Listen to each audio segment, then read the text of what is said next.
The views, takes and opinions expressed on this show are of the host's own and do not represent the views, takes and opinions of the Main Event Mark, PWPH Wrestling Network and its affiliates.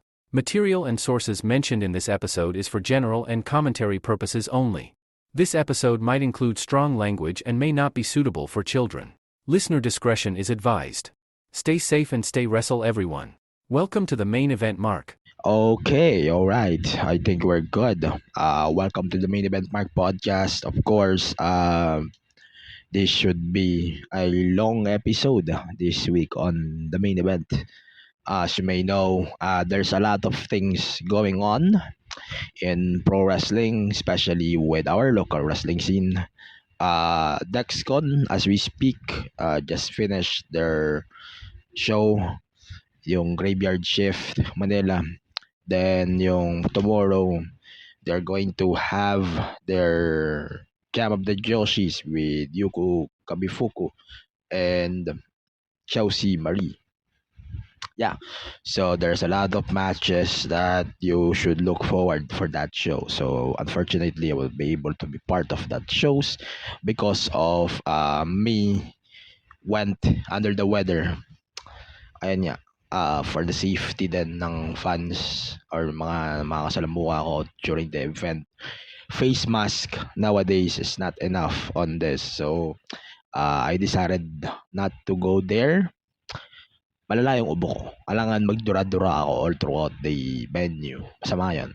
Hindi rin naman ako dumudura sa kung saan unless feeling ko naman there's a way to do it.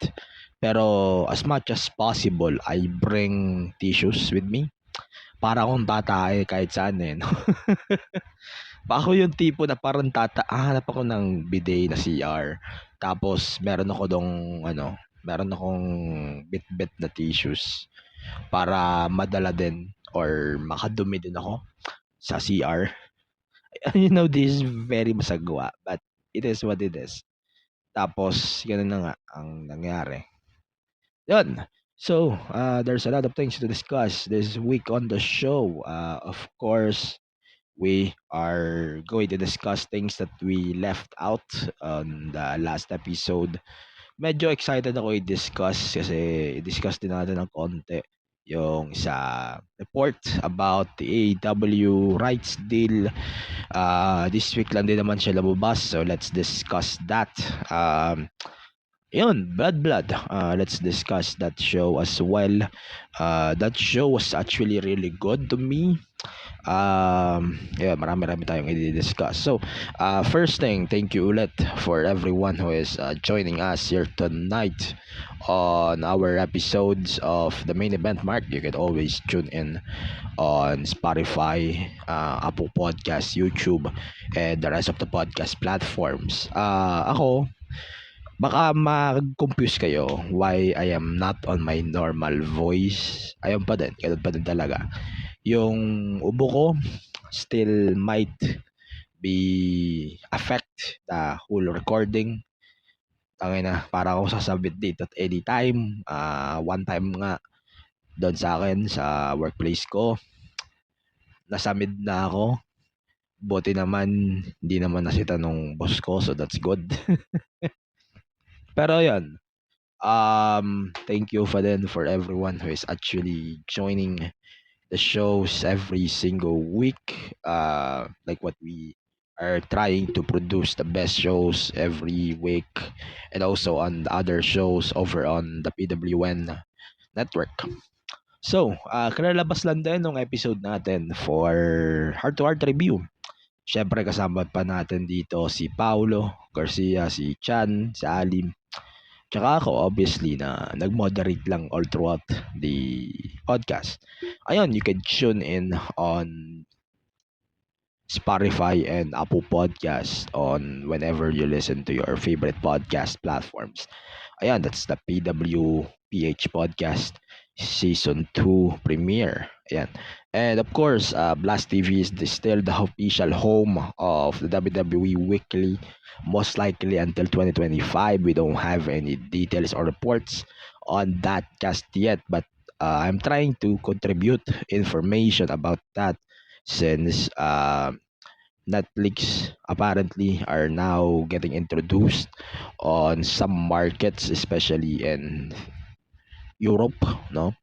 Sa Europe, kumakalat na yung network sa Netflix or yung picture din ng Raw sa Netflix. I think it was in US. Kumakalat na siya almost anywhere sa Europe. And regarding on other details, marami din tayo pwedeng i-share. Fox also in Mexico just grabbed the AEW media rights, replacing WWE because of this Netflix deal that will affect starting next year. Ayan, this should be a monumental deal or special deal for everyone. Again, Blast TV is the official home of the WWE here in the Philippines. Also, we have UFC, yung mga sports that we know. WNBA is on their finals as far as we know. We have also the local games. PW, of course, if you are also into local wrestling, PW also has their content on Blast TV or Top Sports. Yeah, so if you want to watch your favorite weekly show ng WWE, you can catch that on Blast TV. It's only 179 for anyone who wants to subscribe, or if you want to subscribe for free, that's on any affiliated internet service provider ni Blast TV, but I luckily grabbed it through Converge and S2S. So that's a good thing that we now have S2S, and nagkaroon lang din ako ng internet last Friday. So that's a good thing that we are now having internet dito sa bahay. Ang hirap na walang internet, sa totoo lang. It's been 6 days. Tapos yung pinsan ko, still currently, wala silang internet, so nabibuisit din kami at the same time. Imagine kung naka-cable kami na net or postpaid na Converge, that might be go worse. Okay, that might be worse. Pero yun, Blast TV is the official broadcaster of WWE weekly here in the Philippines until unforeseeable future. Di ba natin alam? Pero we will talk about the rights in a moment sa ibang countries, no? Pag-usapan natin yun. Pero for now, let's talk about Bad Blood. So, Bad Blood 2024 just finished last weekend. I think this was actually pretty good, kagaya ng sabi ko. Ang dami ding nangyaring na surprising and developments din all throughout this whole show. Na grabe yung moment na to. Oh my God, this is really bad for me. Sorry. Yeah. So, ganito na lang, marahan na lang ako magsasalita para medyo, tayo. Yeah, hindi ako gana maubo all through what. And please bear with me. Sinusubukan ko. Kasi ayoko na naman mag-take ng pahinga. Ayoko slide to, lalo sa PPV week. And also, we have Wrestle Dream days after. So, keep an eye on that. Okay. So, let's talk about Bad Blood. So, Bad Blood rin sabi ko. Pero okay. Bad Blood, I think this was actually a pretty good show if you ask me from start to finish. Focusing on storylines, obviously, for the CM Punk, Drew McIntyre finale for their feud. And I think this was actually the first time that they introduced this show, no? For after 20 years. Bad Blood was introduced in 1997 for the first Hell in a Cell match, and Kane made his debut on this match. Okay. So, we have these amazing matches to look forward, no? A lot of things to look forward and a lot of moments to go forward. First thing, the timing of this show is actually terrible for me. I am waking up 6 in the morning, fixing for work. Sunday kasi, so technically may pasok ako nun. Tapos, ano ba? Yung kick off 5 a.m. Like, holy crap. Hindi ko kaya panoorin yung show ng buo. Luckily, I finished it last Wednesday. Tapos, parang in-adjust talaga nila yung show para meron kasing show din si UFC. So, may UFC din kasing pay-per-view at 10 a.m. typically. And here in the Philippines, it's on Blast TV pay-per-view for $199. Okay, since it's under one umbrella, so that makes sense to do this type of shows. And hindi rin malabo na magkaroon pa tayo ng ibang shows na ganito yung setup. Sa ibang countries like UK, sa ibang countries, pabor na pabor tong oras na to. Pero for most of us, taga na 6 a.m. in the morning. India, it's like 3 a.m. It's like 3 a.m. Pero okay, main show. Let's start with that Drew versus Let's start with Drew versus Punk. Hindi ko na itatakel yung mga nangyari prior to that. I really always love the Metro Boomin Cody preview, no? I always really love that. Medyo lang din ako. Medyo it makes sense siya sa country and sa location where the show is at, Atlanta. So it's very obvious that they're going to feature one of the most popular rappers in the city. So that's Metro Boomin. And then Naomi, Cargill, Bianca are there, hosts of the show, and like what I am trying to say here several times, no, I don't feel the need of having hosts in every show. Yes, there are some sponsors to think about, there are some stuff to think about, pero in general, in wrestling, I don't feel the essence of hosts in any show. Like, putang ina, why we are having hosts in any show? I'm glad weekly shows doesn't have that. Medyo miss din sa akin that Joe Tessitore is not there. I'm not sure why he's not there. Probably he's having a publication outside of the WWE. Pero I hope we can see Joe Tessitore also working PLEs like War Games. Okay, ito posible sa Crown Jewel. We will talk about that title in a moment. Okay, so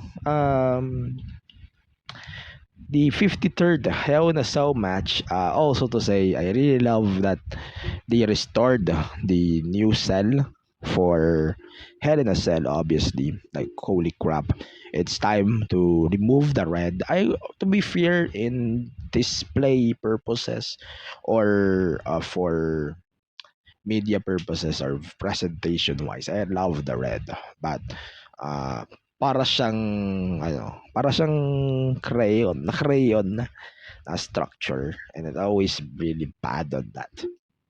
Always a terrible idea to do it red.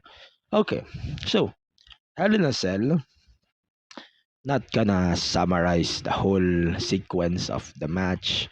I always love this match. I think it justifies the point of the whole feud.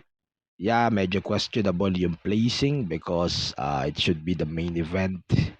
Pero there might some reasons about it. Recently, namatayan ng kamag-anak si Drew. So that might be one of the reasons why this was the main event on the first show. And then, it makes sense on that perspective. Pero I think ano ba tatawag dito? Nawala ko. Pero I think it makes sense on some way of perspective if you really think about the part where these things might happen, no? Pero regardless naman, para rin naman tayong it's more on how things should be introduced. Tapos, ayun na nga, let's continue with the match itself. The Prime logo is there. Hindi naman siya complaint. Pero 16 minutes after the show began, until the first bell actually rang. Tangin na kasi, ang daming flow, tapos yung hosts pa, then the intro, pyro, or kung ano man nangyari, entrances. But yeah, okay. So, let's continue with the match itself. The match itself was hard to watch, Grabe yan. Halos, Drew got cut off his head, 16 stitches later. I think he's fine, but he was kept off TV. Pati Punk was kept off TV. And then, that was an incredible, actually, really good match for me. Parang sa tingin ko, if this was the main event, feeling ko ito yung magsasalba ng show. But parang may sense din kasi na, okay, let's put it first. Kasi this might be the presentation of how bad blood this should be like. Pero yun, to me, actually, if I rate this match, I give it a 5.25. I think this should be the match of the year. Teka nga, i-note ko nga para maintindihan ko. Okay, so this should be 5.25 for me. Just because of how intense this feud was, and actually kung paano nga ba nag-start lahat ng mga bagay-bagay with bad blood.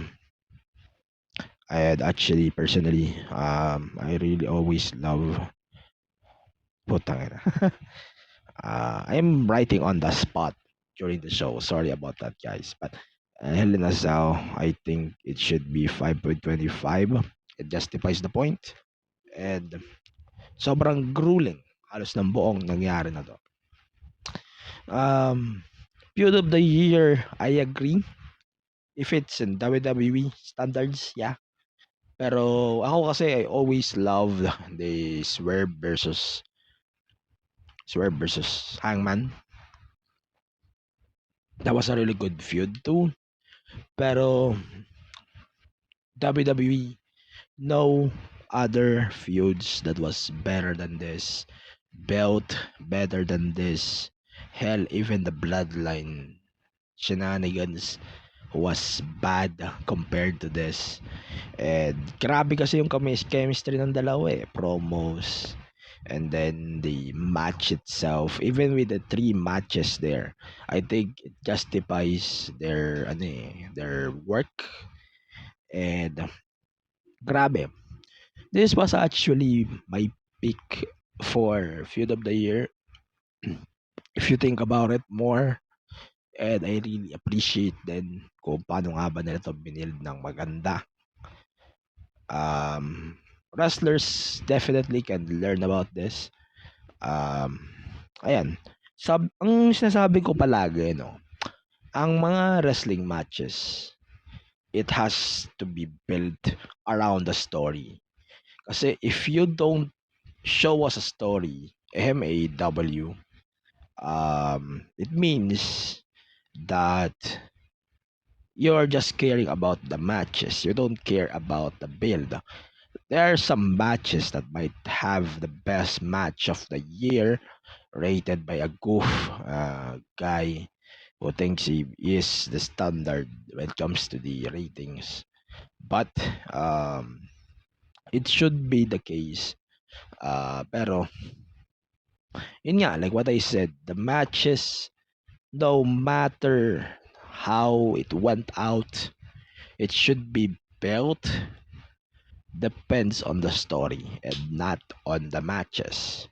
The matches built on the story was okay, but it's just dependable. You should build the story first. You set up a match. Yun. So that was a really good match if you ask me. And they showed a lot of replays of this match, which is annoying to me somehow. Pero I kinda understand.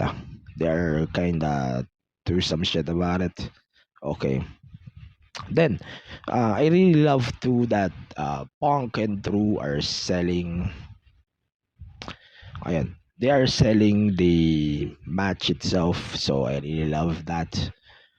It makes sense then on how things went out on this thing. And sobrang realistic kasi. Yan, so I love that. Then, the Fiend, I'm glad that he's joining the 2K24 video game. I think it was never introduced before, or was introduced, pero I think that was a terrible character for the game. But I'm glad he was there now. Rest in peace, Bray. Okay, next is Nia Jax Bailey match. This match is actually ang in-expect ko lang dito mag-cash in si TV. Pero I think other than that, wala naman ako nilook forward dito. I love Naya's run as women's champion, sure. Pero I was thinking kasi na medyo ang highlight kasi so far ng build na to for Naya is for TV eventually cashing in her briefcase. Same with what happened on SmackDown. I'll dig into that in a moment. Then, ayun, that was a pretty good match between Bailey and Nia. Not as good as the first match, sure, pero definitely, uh, it was make sense just to build more credibility to Naya's run so far as women's champion. Lalo, Naya is a former champion, or Bailey is a former champion in her own right. So that was a really good thing. Stratton, for sure, is the one that to beat Tiffany. So medyo kampante na ako sa claim na yun. Tiffany might be the one who will beat Nia Jax. Pero face turn, hindi ako naglo-look forward sa ngayon ng face turn kasi Tiffy and Naya are on the same page even with that awkward segment earlier on SmackDown where Naya puts Tiffy on a headlock and then it's TV time. Then, ayan. So, medyo, ang awkward niya. At the same time, it works on how it was set up. The win. Naya winning, obviously, was given. Pero, like what I said, the big story here, it's not all about the match. I don't care about the match. The setup here is the attempts to cash in the briefcase. So, I think that was, makes sense. And also, that was executed pretty well. And I think Tiffy should cash in first before turning face. So that's the move that we are actually keeping an eye on. But I think that was a really good run so far for Nia Jax.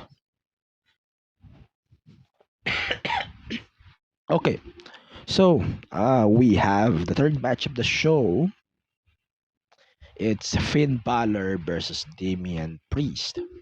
The match between Priest and Balor, I'm glad that this was the last match of their feud. No?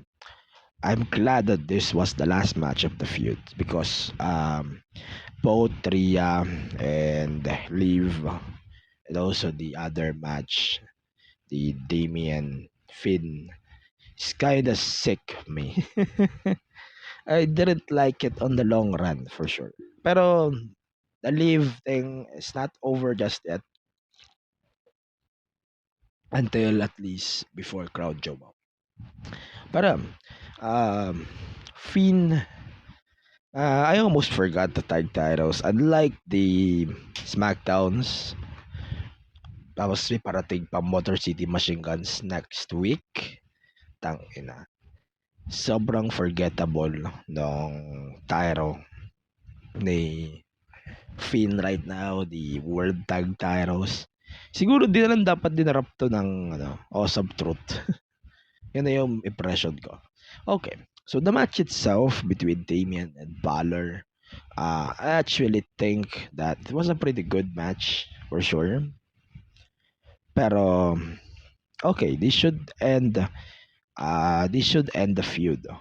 Wala na masyado special. This should end the feud between Judgment Day and the Terror Twins, except for the still pursuing the women's title with Liv and now Raquel. I'll discuss that in a moment. Pero I think that should end anytime soon. Pero for the men, it should end soon. Oh God, that should end anytime soon for sure. Okay, so we will talk about, of course, the bombshell. Okay, so Trips said that the attendance is 16,092. That was the 60th sellout of the year and the largest crossing arena event. Pinapataas nila yung price, parang ganito talaga. Every month is the largest crossing arena. Oh my God.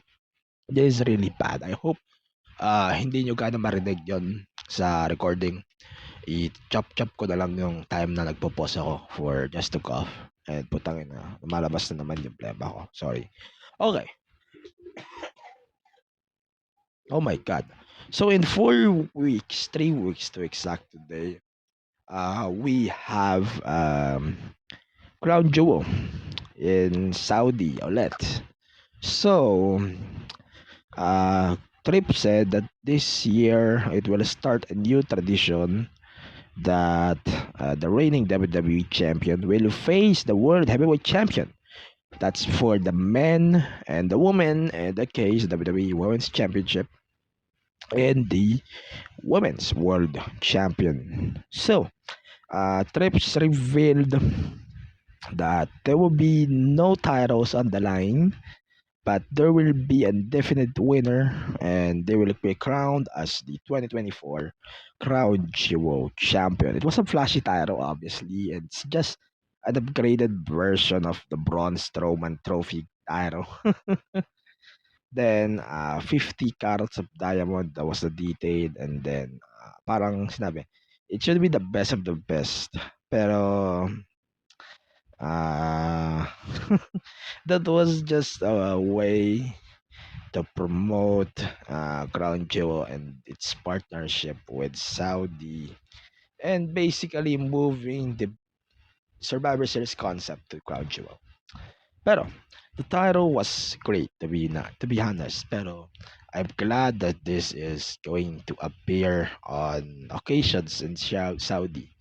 So this should not be issue for me. Pero it's like the X belt, the speed title. By the way, Candice LeRae defeated Io Sky to win the X speed title.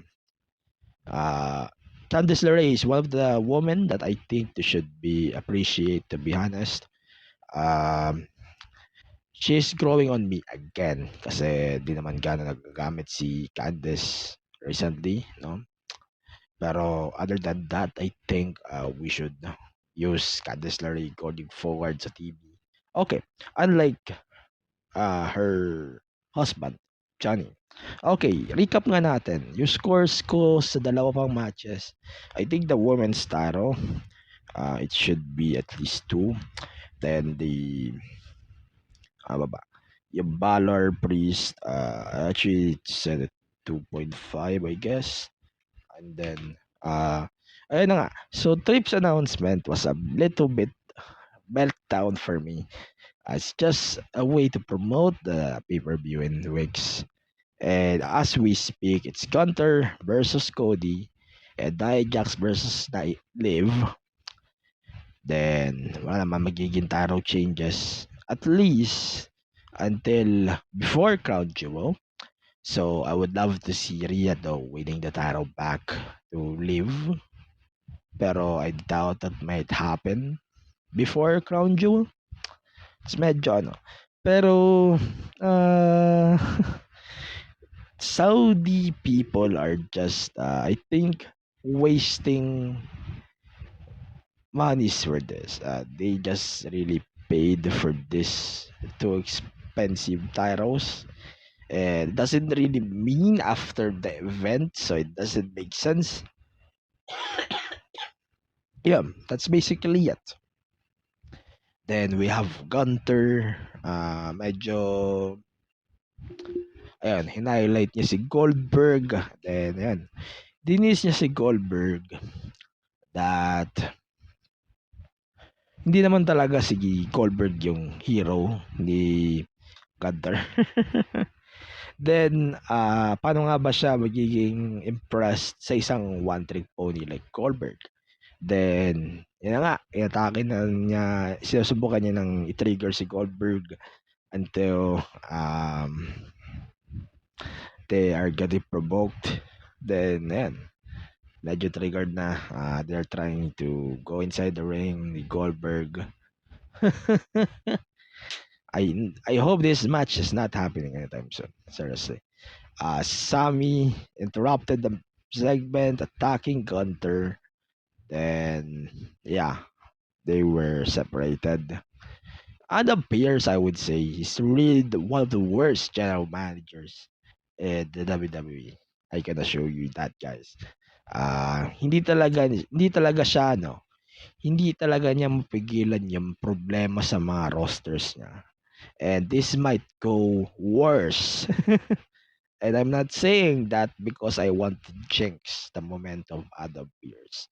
Pero compared to Nick Aldis, Nick Aldis is tolerable as GM. And kaya niyang control yung roster niya in kayfabe, of course. Pero Ava kasi, at least she is right at the middle for matches, for sure. Except for Roxanne. If you're Roxanne, malas mo. Pero, I think other than that, I think she did a really good job as NXT GM. I hope we can get any replacements, not Regal, not Ava. Pero yeah, I think Ava is just fine there for now. Okay, so obviously Gunter did a really good job criticizing and trash talking Goldberg. Match between them, I don't think so. I don't need that. Pero yeah, that would be another surprise. Okay, so Liv versus Rhea Ripley. Let's talk about this. Same with the other women's title match. I think there's no special about it. I just love the match because of its extra feature. It's Dom in a shark cage trying to figure out kung paano siya makakawala, and he looks fucked up on that cage. Naka-escape naman siya sa cage pero nakatali yung paa niya. So para siyang nakabitin na pinyata. Tapos pinagpapalo ni Rhea Ripley ng kendo sticks. So I think that was a pretty good detail. And then apparently based on the reports, that should be a clear win for Liv thanks to Raquel. Pero yun na nga, Raquel Rodriguez was attacked Rhea Ripley. And then yun, so basically she knocks Rhea Ripley down. Then referee called for the bell. That was a DQ, obviously. And then she went back to the ring. Raquel gave Rhea a Tihana bomb. And yeah, that was a decent match, but there's a confusing finish. Clearly naman, I'm glad to see Raquel back for sure after of having the health issues recently. So I'm glad to see her back. It makes sense din naman yung story about Liv finding the way to keep her title by cheating. So that might be the highlight of Rhea chasing the title for more. Pero apparently, due to the report, um, Raquel helping Liv beating Rhea Ripley, but the referee saw Raquel hit Rhea right in front of him. He called for the DQ, which was the right by him. There was some sort of mix-up with this ending. So, basically, it makes sense that Raquel is a heel. Like, it makes sense naman, obviously, most of the time that Raquel is a heel. So, that's for sure.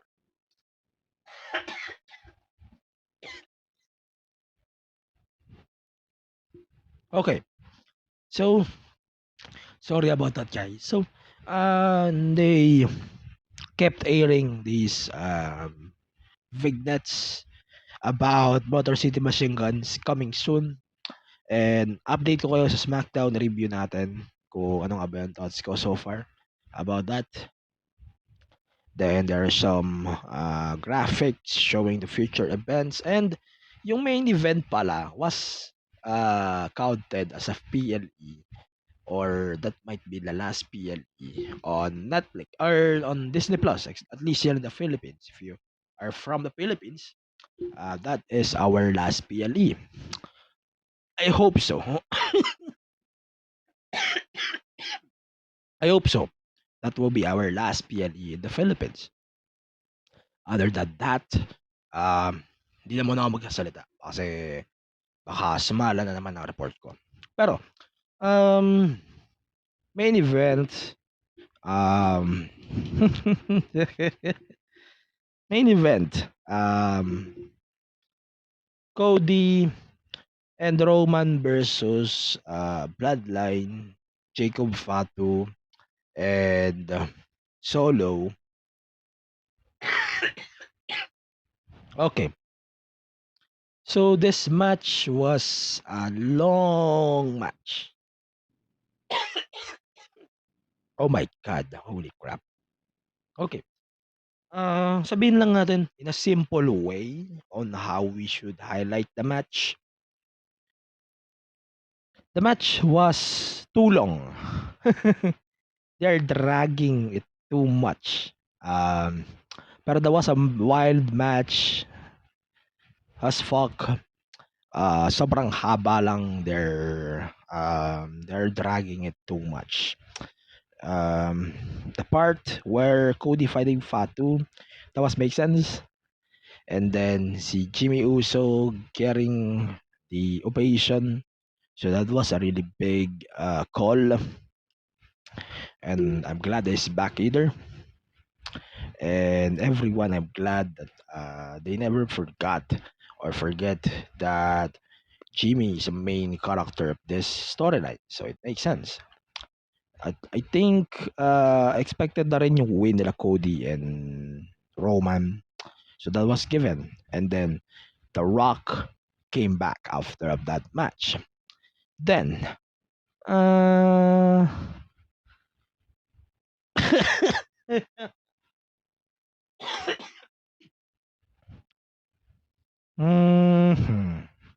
Okay, so The Rock returned. Is just trying to sign all of them in the ring.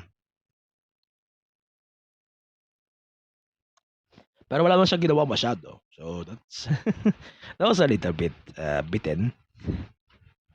Pero I think other than that, it did nothing.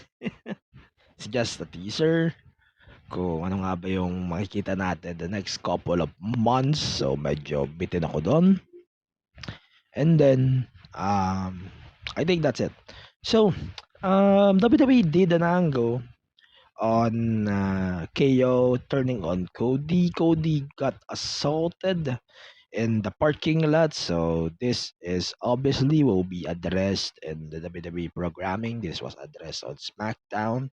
We will talk about that in a moment. So sobrang different itong turn. No? I think this is a different approach for a heel turn. And I think it really worked somehow. Pero yun, highlight ko muna about The Rock return. So The Rock return was, okay. Rock is back. Pero I think andito na tayo sa fact that Bloodline will face Bloodline. We're just setting up the Bloodline versus Bloodline match. So we might get 4-on-4 or 5-on-5. Cody, Jamie Uso, Jay Uso, Roman definitely, and Sami Zayn. Then The Rock, and then the other 4 members of the Bloodline. Imagine that. But also, The Rock never experienced any war game, so that might be new to him. And also, good luck to him, I guess. Okay, so I think ayun lang. Blood thoughts. Also yung turn niya, like what I said. Okay, so this show, I think, was a pretty good show. But I am not going to say it's a solid show all throughout. Sinabi ko na ng una na I think this was a fun show. Pero ano lang yan, sakto lang. Hindi naman ako gano'n nag-expect masyado. Okay, let's rate the whole card. So yung Hell in a Cell is a 5.25. The women's title was 2. The Damian versus Balor is 2.5. The Women's World Championship, it's 2.5. And then the main event, 4 out of 5. So, doon lang talaga yung dalawang highlight ng show.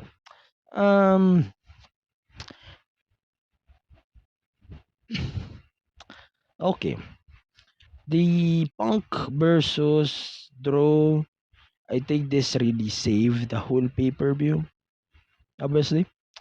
Other than that, it's just continuity for the build of the whole thing. And obviously, they're now trying to build up Cody Gunter, and also Cody KO, and Gunter Goldberg. And I hope that's not going to happen. Good God. Yeah. And also The Rock, obviously. So, that should be it for now. And Blood. That should be really interesting to talk about Blood. Pero holy shit, that was it for Blood. Let's talk about the fallout na lang before split it into part 2, part 3, I guess. Pero pag-usapan muna natin ang Raw and SmackDown. Raw today started airing as a 2-hour show. Holy crap.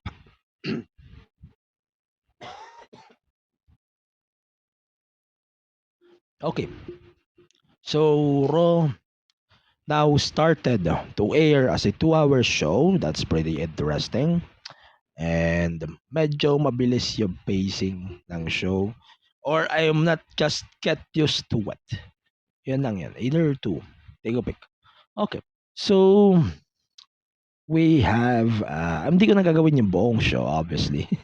Because, yeah, for some reasons. Okay. So, Punk opened the show. Basically thanking all of the fans. Sinabi niya lang, he's not sure of his future. Okay. Then, Seth Rollins interrupted the segment. And, ayun, parang hinarapan niya lang si CM Punk. Then, he made a promo warning Bronson Reed. I gave you 15 minutes. And that was it. Sobrang interesting din nung segment na to. Medyo dikit-dikit din in 3 segments and 15 minutes. So, there are also the entrance of Jey Uso. versus Xavier Woods. Pero medyo we need to address Punk versus Rollins later on with the turn once development really started to happen between those two. Pero for now, let's take a dig dive on that. Okay.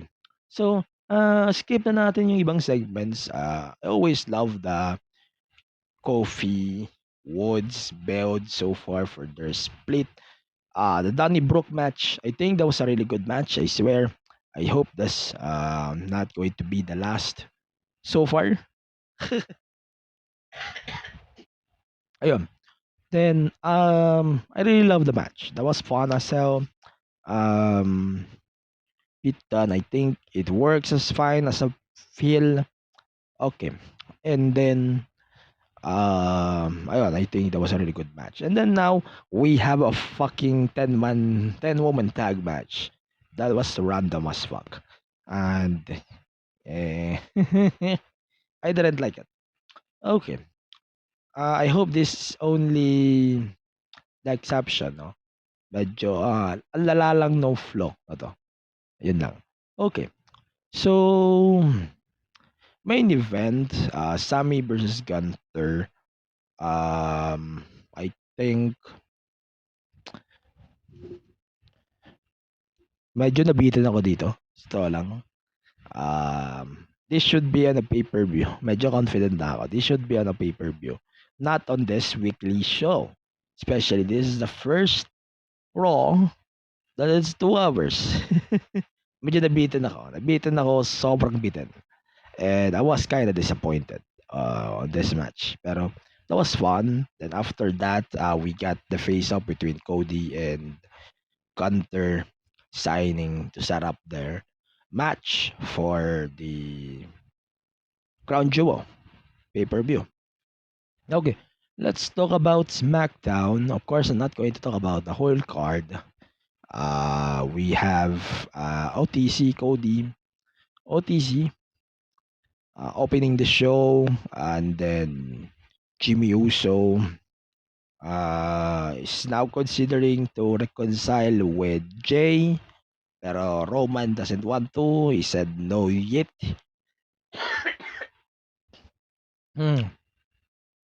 Then we have the match between LA Knight versus Carmelo Hayes. That was a little bit fun, if you ask me. Pero, ayun, I think mas excited ako kung tinapos muna nila yung series nila Melo and Andrade before we decide a contenders match, no? I know we have the Andrade night match weeks ago, pero I think we should have the 7th match finished before we have other matches for the US title.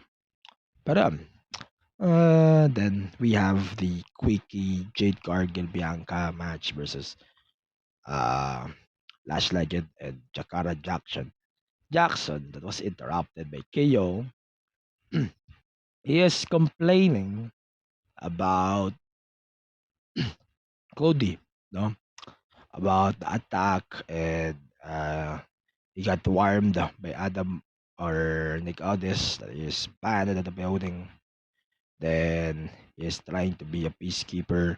However, that's not the case anymore. And then, ayun. So,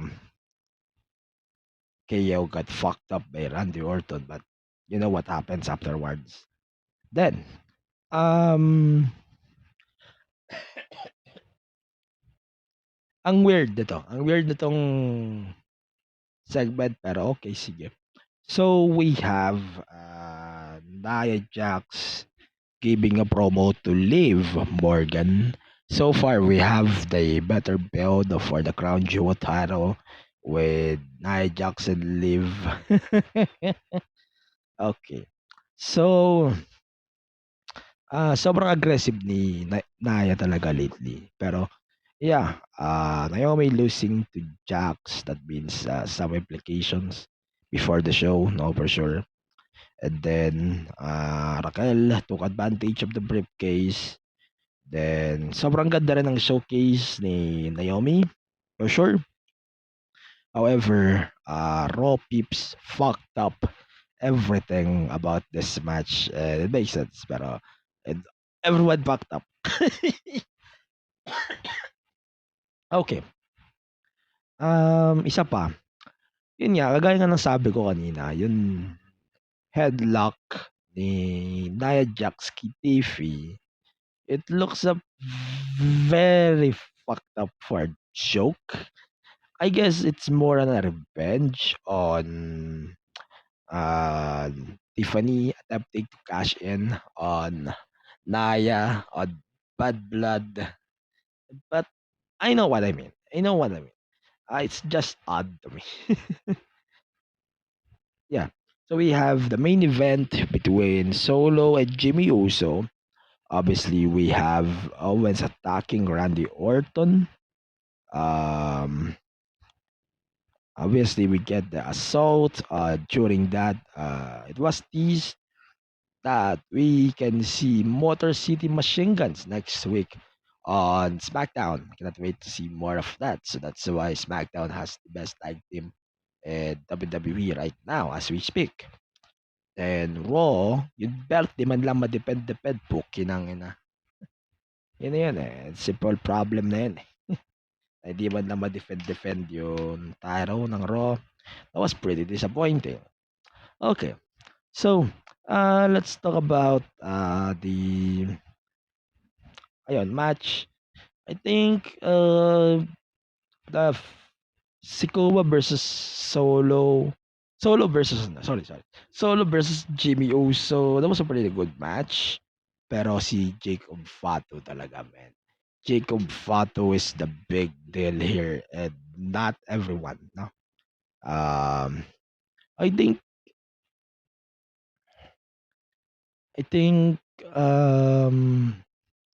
si Jimmy, in my opinion, sa lahat ng mga Uso na gumagamit ng super keko sa mga bloodline members, I call him one of the weakest super kicks.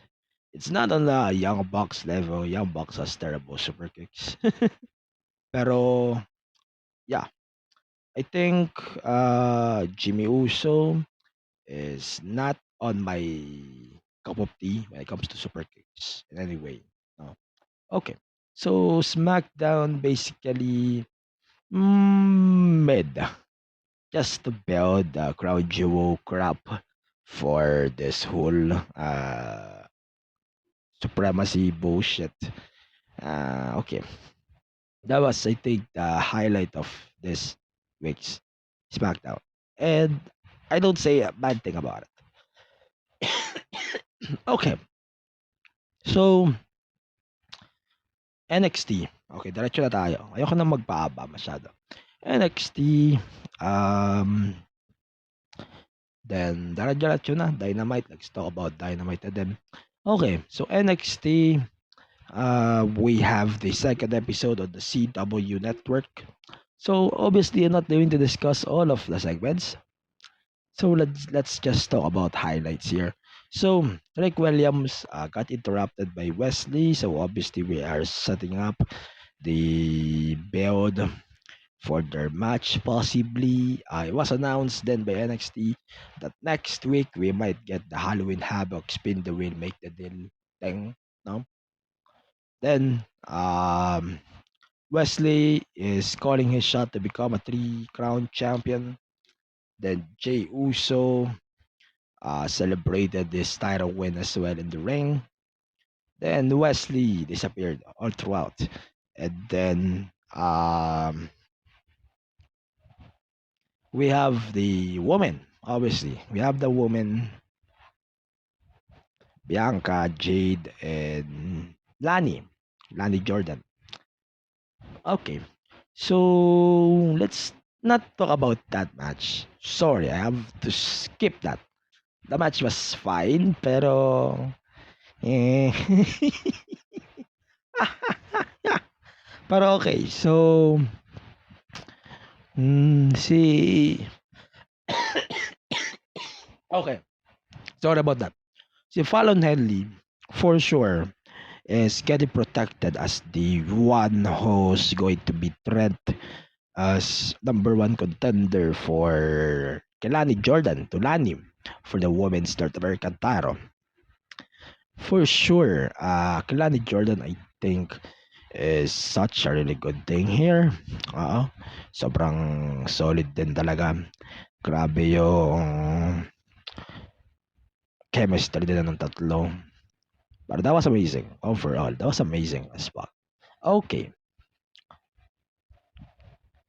So, we have Stephanie Blackwer. She arrived to help Julia to mock everyone, Roxanne and Cora Jade. Then, she basically explained their actions. Then, yun. Basically, they are now friends again, tag team. Then, yan. Okay. They're just basically setting up a four-way there or three-way. But, okay. So, si Julia, I think in my opinion, ganda ng presentation niya. Si Stephanie, gusto ko munang obserbahan. I want to observe Julia more. No? Okay. So, yun lang yun. Pero, North American title, Tony D'Angelo became the new North American champion and sobrang ganda nun, men. That was a pretty good match from start to finish. And then, the trick for the finish was to keep Obafemi hot as fuck. Then, putang ina, I am ready for a Obafemi versus Trick Williams anytime soon. So, I cannot wait to see more of that sooner than later. Okay, so Fraxium versus A-Town Down Under. That was awful. That was awful. Sakto lang. Okay. That sakto lang.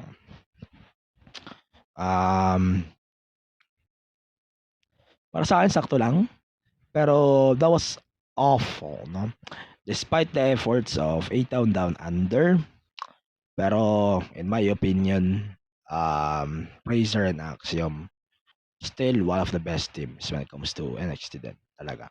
And kahit mo sandalhin yung A-Town Down Under, they will work for sure. They will work and they will show why they are one of the best right now. No? Okay, diretsuhin na natin. I don't want to talk about the red, sexy red thing. I don't want to talk about that. Okay, diretsuhin na natin. We have Randy Orton versus Javon Evans. Medyo nabitin ako dun. Aside from the botch on the RKO, Super RKO,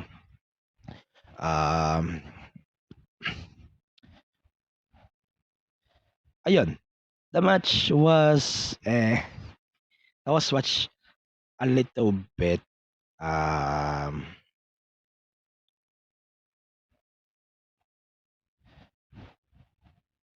tawag dito? That was okay lang. Pero like what I said, grabe yung risk when it comes to booking newcomers like Japan. Ito yung pinakalala ng struggle, no?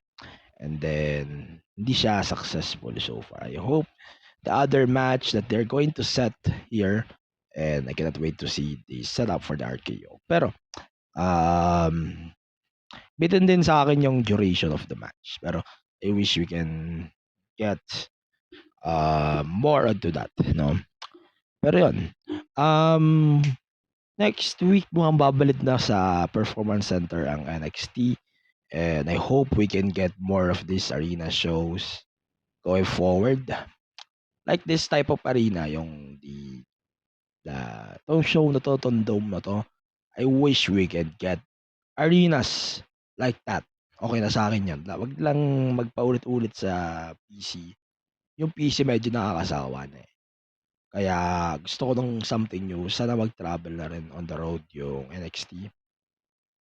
Yun lang yun sa akin. Okay. Let's talk about other things to talk about here. So, ito na nga, last na lang. We will do another episode. We're going to release that later on. Pero, let's talk about Wrestle Dream. I'll do the predictions on that. AW Tyro Tuesday, I think. Let's do that on a different episode. Okay. So, Wrestle Dream, recap na lang natin yung predictions. So, we have Atlantis versus Brian Cage for the Ring of Honor TV title. It should be Atlantis. Then, MXM Collection versus the Acclaimed. I think this is going with the Acclaimed for sure. Then we had Anna Jay versus Harley Cameron. Okay, Anna Jay. Then we have Mark Briscoe versus Jericho. I think this goes with Mark Briscoe. Darby versus Brody King. Darby. Jack Perry versus Katsuyori Shibata. Jack Perry. Will Ospreay versus Ricochet versus Konosuke Takeshita.